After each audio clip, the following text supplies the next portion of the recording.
ఉన్నారా లేదా స్థితిలో ఉన్నాం. మన పరిస్థితి అంతా అయిపోయింది. స్వామి వచ్చి కనపడి నేనున్నాను కళ్ళలో కనిపించి, మామూలుగా కనిపించి, జ్ఞానంలో కనిపించి, ప్రతి విషయంలో కనిపించి కష్టాలు తీసుకోవడం స్వామి చిన్న విషయం కాదు.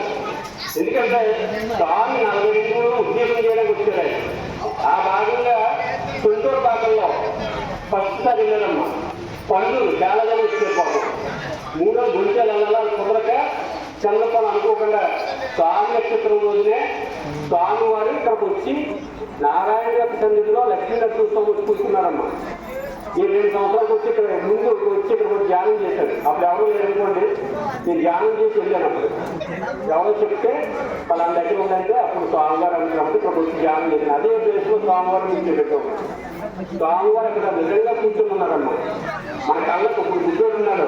అందమైన ప్రపంచంలో తీసుకెళ్ళినప్పుడు వారికి ఏం కనపడుతుంది? మరి అది ఏం కలుస్తుంటే మనం బాధించాలనుకోండి, అది కళ్ళు ఉంటే కనపడతాడు. లేదు అని ఆ కళ్ళు మూసుకుపోయి ఆ గుడ్డోళ్ళ ఉంటే ఇంక భగవంతుడు ఎక్కడ కనపడతాడు? కనపడతాడే చెప్పండి. నరసింహస్వామి ఇంటికి వచ్చాడు. వచ్చినప్పుడు ఆయనకి మనం అందరం ఏదో ఆశించి అంటే ఏదో అనుకోవడానికి వచ్చాం. ఎన్ని కోట్లున్నా సరే మనకు ఏమి బోధనలు ఉన్నాయి, అవన్నీ అనుకోవడానికి వచ్చాం. అనుకోవడానికి వచ్చినట్టు ఎలా ఉండాలమ్మా? ఎలా ఉండాలి చెప్పండి. అతి వినయంతో, అతి ప్రేమతో అతను ఏం పెడతాడు, ఎలా పట్టుకోవాలి, ఎలాగ ఆయన ఎదురు మనం పొందాలనే భావంలో ఉండాలి. అది పెడితే పెట్టరా పోతే పోరా అన్న దగ్గర మనం ఉన్నాం అనుకోండి, ఆయనకేం పోతే ఈ పెట్టడం వల్ల వచ్చి లాభం లేదు, పెట్టకపోవడం వచ్చి నష్టం లేదు. మనం వచ్చామంటే పొంది వెళ్ళాలమ్మా. ఇప్పుడు ఆగేస్తున్నాం నాకు ఎవరు ఇష్టంగా అన్నం పెట్టారు, అలా చూస్తే పని వెళ్ళిపోతారా చెప్పండి. ఇతరాలు అన్నీ ప్రసాదం అంతా తినేశారు. నేను అలా చూసాను మొత్తం అంతా పని వెళ్ళిందా నాకు చెప్పండి. నిండిగా నిండదు కదా. కలుపు నిండా తినాలి. ఒక గుళ్ళకి వచ్చామంటే మీకు వెళ్ళకపోండి.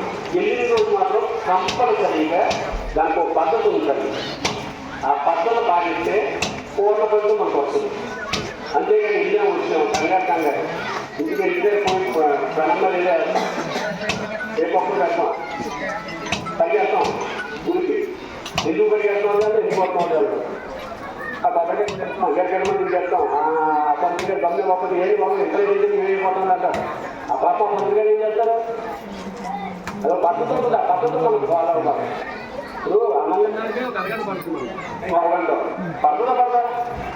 పడుతుందండి. ఒక పావుగంట 10 నిమిషాలు పడతాం మనకి అన్నదానికి.